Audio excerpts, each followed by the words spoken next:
All right, Malachi, thank you. A cold case cracked decades after a woman was found murdered in Greenville County. She's Jenny Zitricki, strangled and raped inside her own apartment. Yeah, and for 28 years, her killer was never named until today. 7 News reporter Kirsten Glavin was there as Greenville police broke down this pretty bizarre case. So tell us about it.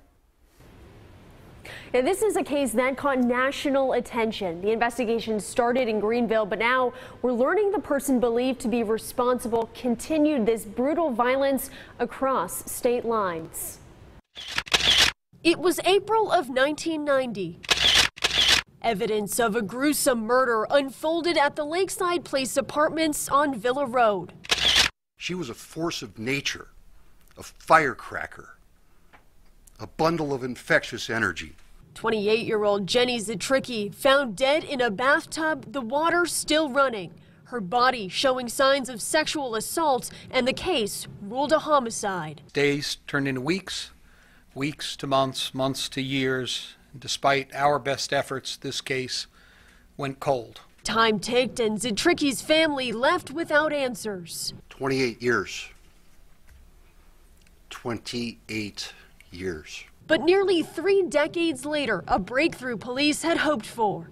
A form of DNA testing called genetic genealogy linked the suspected profile of Zitricki's murderer to another cold case, this time in Missouri. A mother raped and murdered, her 12-year-old daughter also killed. He shot them multiple times.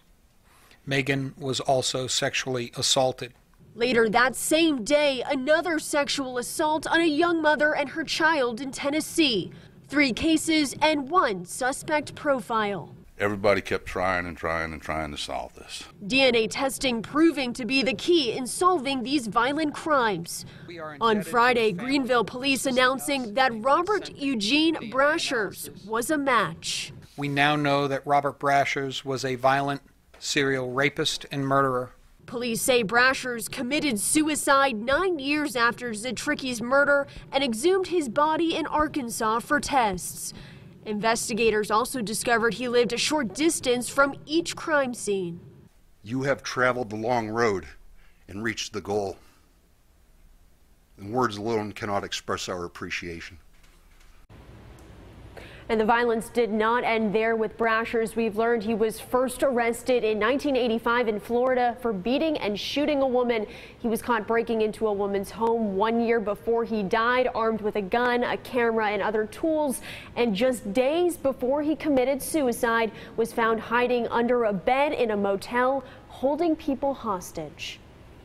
Kirsten, obviously for these families, we're all delighted to hear that they have some of these questions answered here, but do we know about the motive, and do we know if there's possibly any other victims?